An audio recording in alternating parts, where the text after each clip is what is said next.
Presidente, o Grêmio completa 122 anos de vida.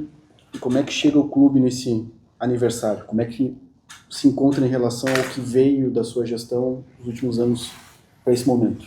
Primeiro, boa tarde, Marco. Satisfação ter vocês aqui na nossa casa. Uma semana importante, né? São 122 anos do Grêmio Futebol Porto Alegrense.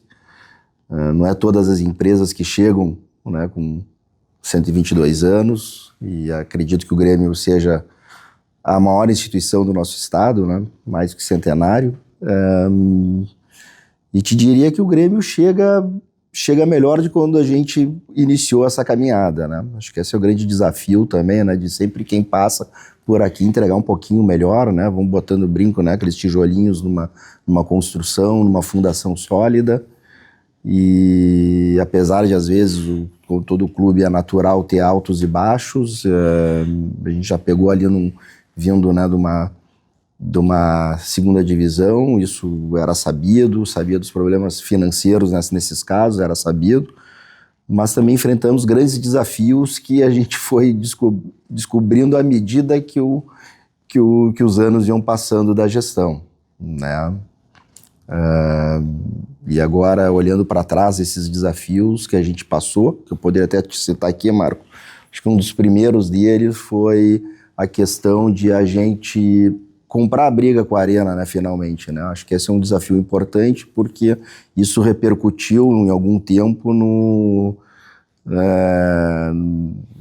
enfim, no atendimento ao nosso sócio, da relação aqui dos jogos que a gente mandava, e isso foi uma decisão importante, porque acaba isso estourando não só no sócio, como na própria gestão, obviamente, né, quando não há um serviço assim apropriado. Mas a gente viu no final que essa estratégia deu certo e foi muito importante para a aquisição, né, da Arena agora pelo Marcelo. A gente enfrentou também um outro desafio que foi da SAFs, que a gente falava, né, aqui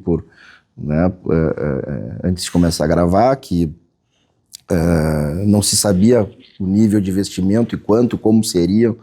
E aí a gente passou a ter 3 a 4 clubes que, historicamente, né, talvez não competisse tanto com o Grêmio, em umas posições muito mais privilegiadas, né? Isso imprime uma pressão no próprio Grêmio de se manter no nível, né, dos melhores.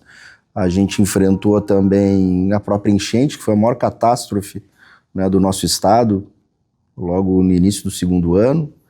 A gente enfrentou também a questão das ligas, e uma delas, né, e muitos dos nossos concorrentes venderam seus direitos por 50 anos e colocaram um dinheiro importante na sua conta para formar seus times, e a gente optou em não fazer isso, né, sabendo que para nós como gestão ia ser ruim, porque íamos estar mais enfraquecidos que eles, mas sabendo que para o clube isso lá na frente ia ser muito melhor para o clube, né?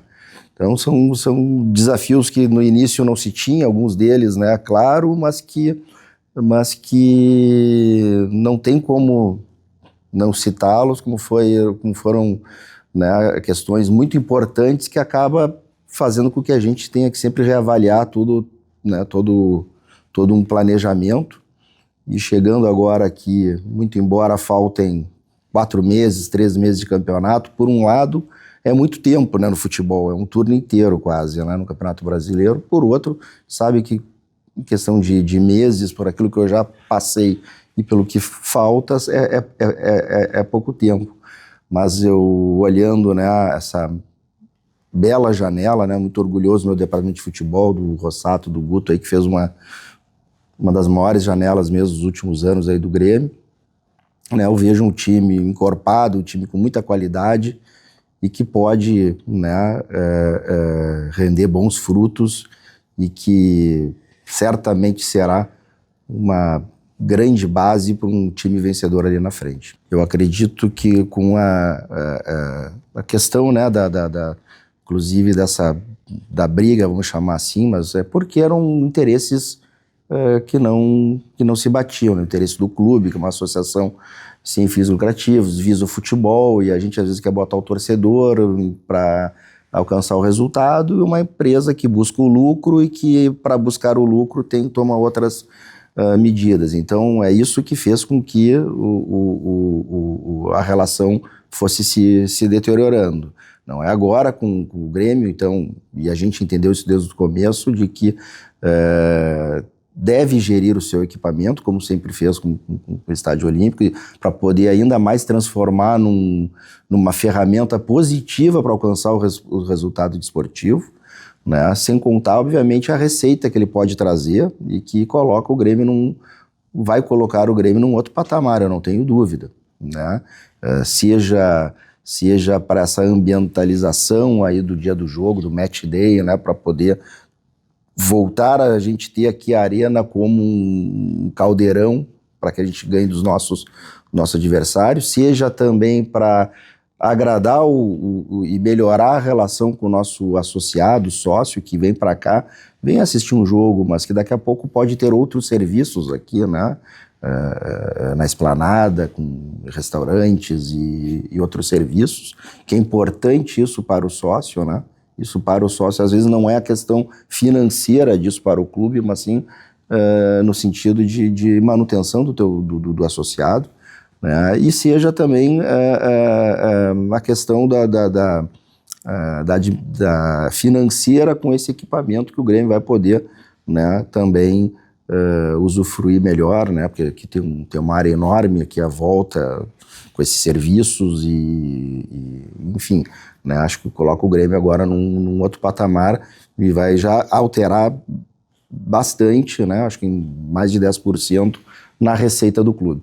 Eu diria que eu ainda me toma bastante tempo, não como tomava, né? Porque para cada jogo acabava tendo uma série de incidências e era uma troca de notificações quando as coisas não funcionavam e era o caminho que devia ser feito, né? Agora não, a coisa já melhorou bastante, né? Até já houve uma evolução, a gente já sente uma evolução, né? Mas ainda gasto bastante tempo, porque toda essa burocracia que a gente, né, no fundo era isso que tu estava falando no aspecto de perfectibilizar o acordo que foi iniciado ali pelo Marcelo, ainda envolve uns trâmites bastante importantes, ainda envolve tempo, ainda envolve negociação, ainda envolve algum trabalho em cima, né? Não tanto quanto antes agora, porque a gente eliminou algumas coisas, assim, todo o trabalho que dava operacionalmente, porque a relação já é uma relação, vamos dizer assim, que tem melhorado, né? E acho que para o futuro vai continuar gastando tempo, porque é importante a manutenção desse estádio, né? Esse eu não tenho dúvida de dizer que é o estádio privado mais bonito do Brasil, e para que ele continue assim, é muito importante que o Grêmio se organize para que mantenha ele, né, numa condição boa, numa condição que possa receber os torcedores do Grêmio, jogos de seleção, grandes competições, né? Então vai mudar esse trabalho, a manutenção, o Grêmio vai ter que se organizar de tal forma que possa administrar e fazer a manutenção do equipamento, que não é simples, né? Não é como era no Olímpico, por exemplo, que vai exigir bastante da direção. Falta ainda, assim... primeiro vamos fazendo aos poucos os acordos judiciais em todos os processos que envolviam a arena, que agora é do Marcelo, né? E para cada um tem algum aspecto que precisa ser tratado caso a caso, né? Depois, lembrando que a arena está em nome de duas empresas, o S26 e Caragunes, né? E numa dessas ações judiciais, desculpa, Marco, a gente espera ainda, então, apesar do acordo já feito, né, a homologação para levantamento da alienação fiduciária, a famosa alienação fiduciária, que permitiria a permuta. Feito isso, né, que ainda não temos isso, precisamos o ok, né, tanto da Caragunes da OS26 assinarem a permuta, né? Um deles não topando, aí pode envolver outras medidas. Precisam também, a gente precisa discutir aí a questão de imposto, né, que está lá atrás, e essa é uma das questões que essas empresas também querem resolver o seu problema, né, tanto a US 26, Caragunes, como o IPTU sobre a área do Olímpico, né, que foi dado causa em função da não permuta, do ITBI, da transferência. Então, são questões que a gente está organizando também com a prefeitura, com as partes, para aí sim fazer a transferência. Aí depois tem a questão da gestão, aí é uma outra questão, mas assim, acho que o que é premente agora é primeiro resolver a questão da propriedade. Isso será possível ser concluído aí no seu mandato? Você acha que vai ser quem... Eu espero que sim, não por ser no meu mandato, Marco, mas é porque é importante a gente resolver primeiro a questão da propriedade, para depois resolver, né, a gestão da Arena, né? Então, como a gestão está prometida para o início do ano que vem, o ideal é que seja antes disso. Olha, Marco, assim, quando a gente entra aqui na condição que a gente entrou, a gente não pensa, né, a gente quer fazer o melhor possível com aquilo que tem à disposição em mãos, né? Então eu acho que aquilo que eu me predispus a fazer no início, ainda que dê para fazer mais, eu acho que consegui, né? Que foi profissionalizar um pouco mais o clube, não é? Se manter sólido em todos os setores cada vez mais, né? Nós investimos, saímos de 20 milhões para 33 milhões de investimento na base, nós investimos 3 vezes mais do que havia sendo investido, até mais de 3 vezes no futebol feminino, né? Obviamente que o carro-chefe é o futebol profissional masculino. Acho que a gente inovou de certa forma, aí, com algumas contratações, né? Desde o Soares, que foi nosso, talvez, o cartão de visita, o próprio Bright White, né? Que é algo diferente, fora da casinha, com o Amuso, agora com o retorno do Arthur, numa idade ainda, talvez, na melhor idade da carreira do jogador de futebol, aí, com 29 anos. Então, assim...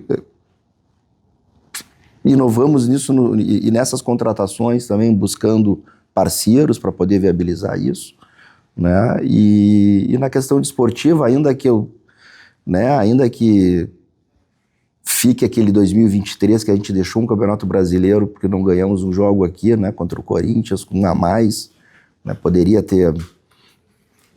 não vou nem falar do pênalti no primeiro turno, né? Vamos só nesse jogo aqui, né? Mas...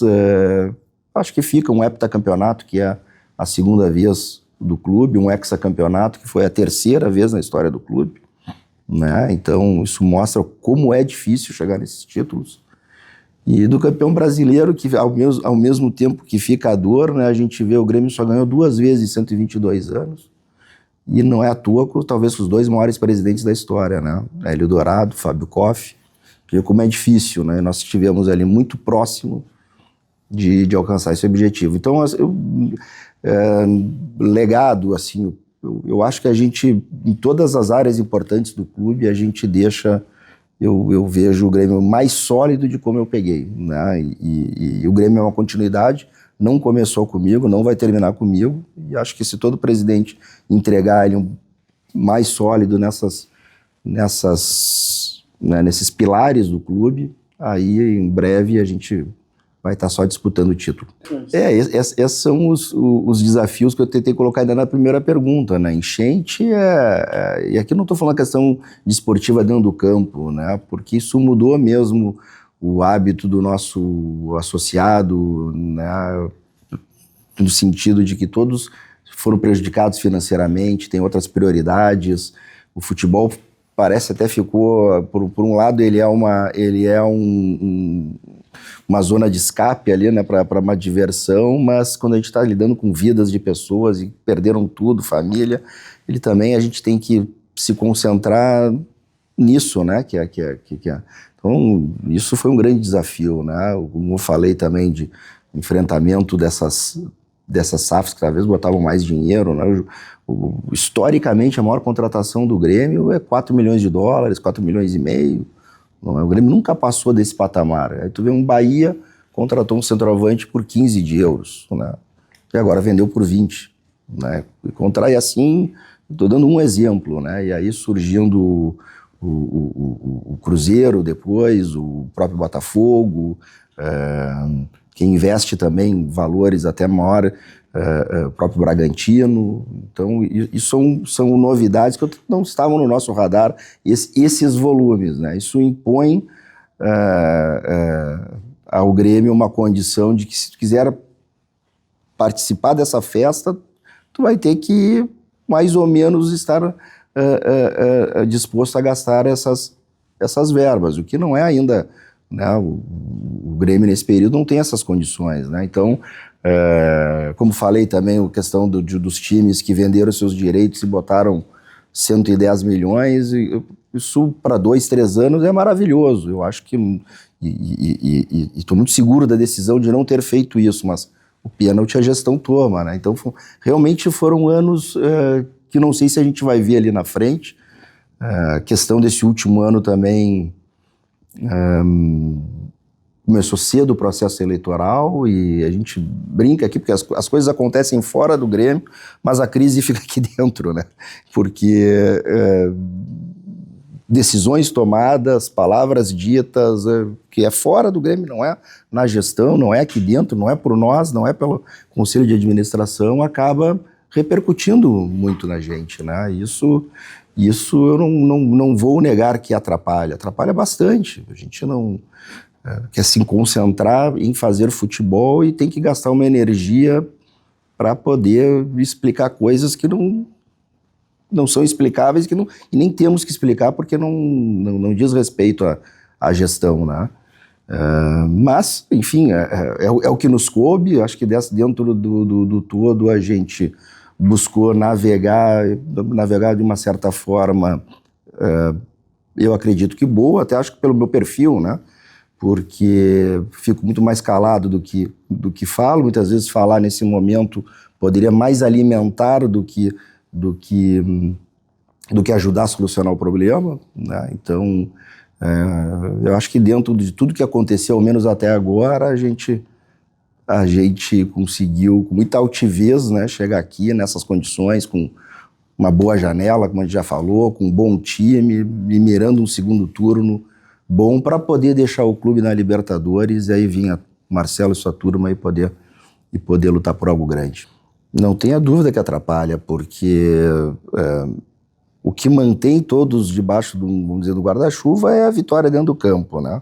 O Grêmio sempre foi assim, infelizmente, e talvez essa seja uma pena não ter tido agora, especialmente uma melhor desempenho no campo ainda esse ano, para que a gente conseguisse acalmar um pouco essas coisas. Mas sempre que o resultado de campo não vem, aí surgem, né, uma série de situações.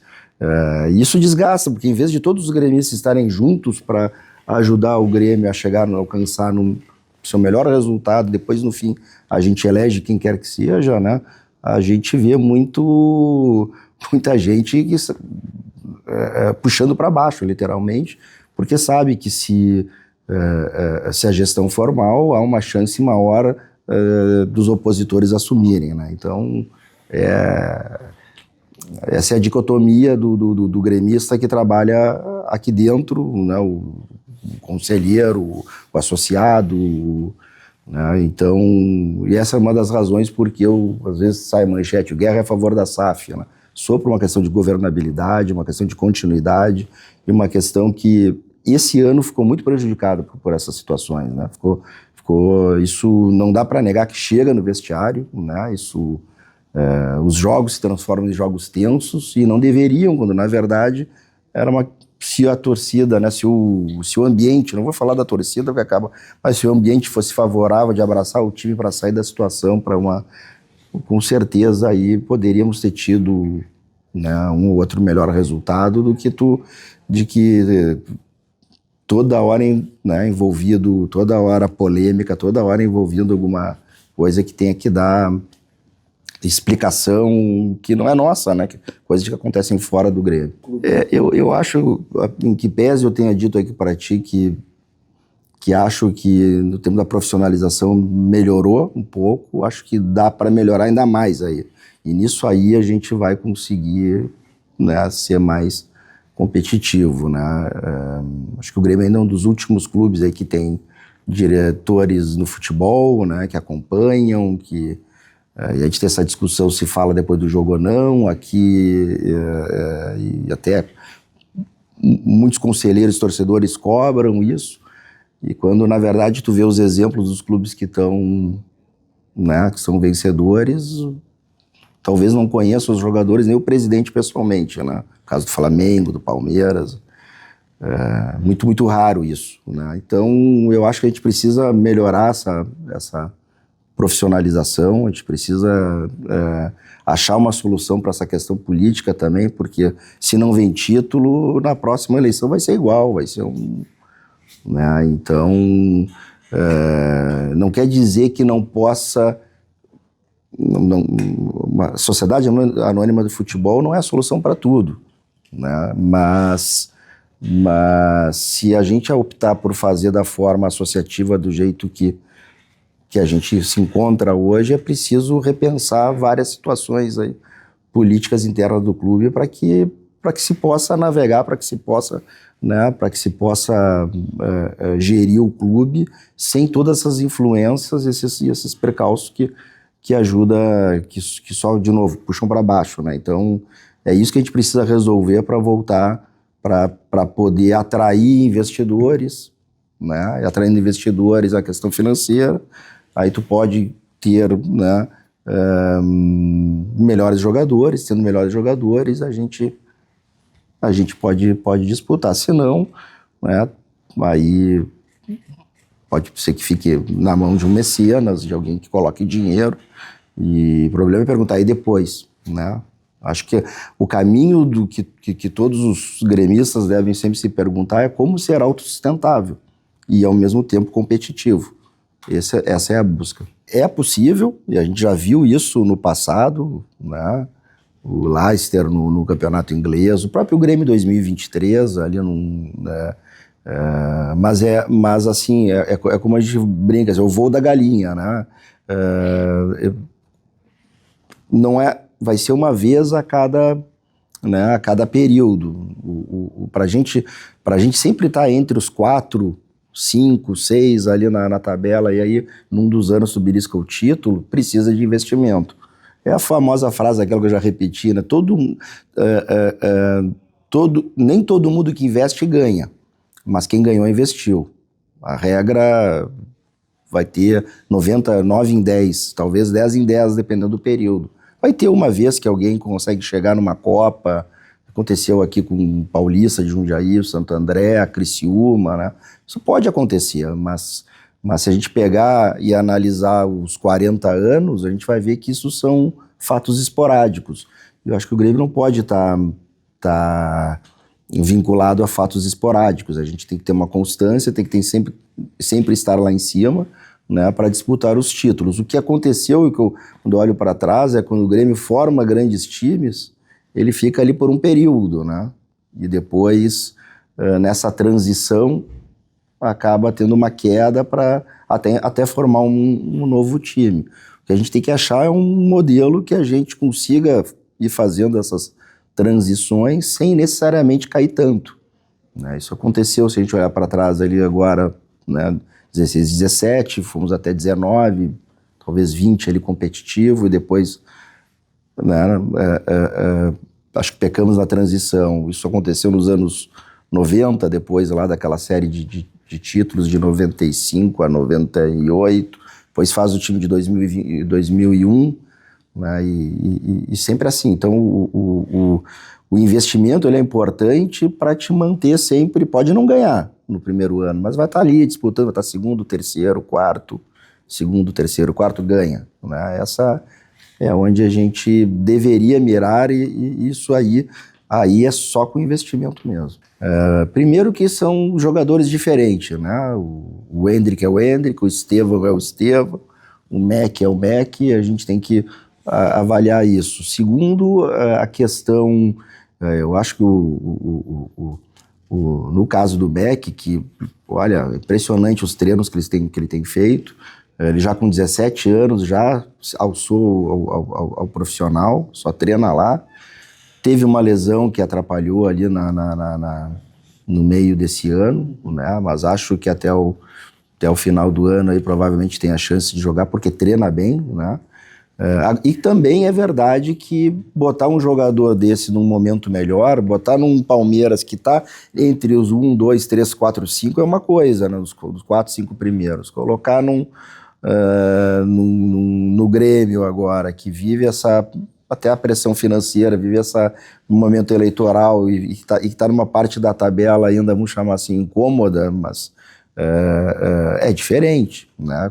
Falamos aqui da pressão de jogar de vez em quando aqui na nossa casa, então tudo isso é importante no momento de tomar essa decisão.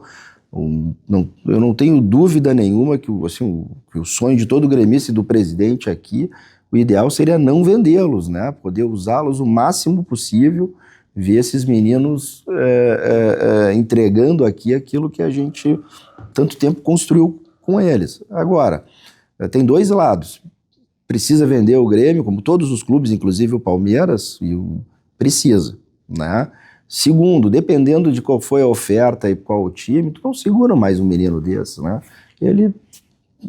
Eles acabam também muitas vezes querendo ir, né? Não é o caso agora do Mac, viu? Quer ficar, tá focado, é um grande menino, mas essas são o que acontece no futebol. Vê uma proposta dessas num clube grande, não tem mais como segurar, né? E eu fico feliz porque a gente tem no elenco ali vários jogadores que vão seguir esse rumo ali, né? O Mac, o Alisson, o Riquelme, o Luiz Eduardo, esse zagueiro aí também, certamente, ou vai ser zagueiro para 10 anos do Grêmio, ou ser vendido para uma grande equipe. Eu ia, inclusive, perguntar isso assim, chegando na reta final de sua gestão, tem uma série de meninos que estão... E outros que, inclusive, a gente comprou jovens, né? O Monsalve, o Aravena, né? Que tem sido convocado e jogado pela seleção, muito embora não esteja bem. Seleção chilena foi a última colocada, mas mostra que... O que eu ia perguntar é isso assim, tem essa mescla agora que a gente vê de muitos jovens, né? Tem vários jogadores, os muito jovens da base, os jovens que foram captados no mercado, observação. E a gente vê que tem um perfil também de jogadores mais veteranos que também vieram para dar essa sustentação final. O William, Bright White, Marcos Rocha, Volpe. Tem um equilíbrio nessa questão. E o Arthur que está nesse meio termo, né? Ele está numa idade excelente para o jogador no Brasil. Dificilmente jogadores da qualidade dele voltam a jogar no futebol brasileiro nesse momento da carreira, né? Sim. O senhor entende que, assim, pelo menos nesse momento agora, conseguiu fazer um grupo homogêneo, mais equilibrado, que pode permitir exatamente que essas figuras desabrochem também. Riquelme, Alisson, Luiz Eduardo, Mac. Não tenha dúvida. Vão ser essa diferença ou técnica ou eles vão dar, eu acho que agora está muito próximo de uma equipe que está dando o estofo para que esses jogadores possam desenvolver melhor os seus trabalhos e afloresçam, isso não tenha dúvida, né? E não se faz antes, não porque a gente não quer, né? Porque é questão de mercado, né? A oportunidade de contratar um Suárez é uma vez na vida, não tem toda hora, né? Oportunidade de trazer o Arthur também. O William, vocês ficaram sabendo, faz 2 anos e meio que a gente tenta o William, né? E aconteceu agora. Então, assim, não é só a gente querer, a outra parte tem que querer, tem que ter a disposição financeira, tem que casar uma série de circunstâncias. Mas acho que é isso sim. Acho que agora a gente tem uma equipe... vamos dizer assim, mais experiente, que vai favorecer muito com esses meninos desabrocham. Não, a gente dá uma boa arrancada no segundo turno e entregar lá entre os primeiros uma vaga direta na Libertadores seria um grande presente. Sei que é difícil, né? Mas também já passei por isso, né? Em 2010 saímos da 19ª colocação a 4º lugar em um turno. Essas coisas não acontecem toda hora, é difícil, tanto que foi recorde durante muito tempo lá os 42 pontos, mas podendo entregar numa Libertadores para que depois aí, né, Marcelo e sua turma, com alguns bons reforços, a gente vai brigar por título. É a segunda vez que o senhor fala em ligar para o Marcelo. Você entende, então, que essa questão política, no princípio, tá... é uma leitura que eu faço, acho que todos fazem, né? Acho que tá encaminhado até pela própria, né, atitude dele, acho que merece, né? Comprou aqui a Arena, tá ajudando o Grêmio, tá se empenhando aí no... Então, acho que será assim.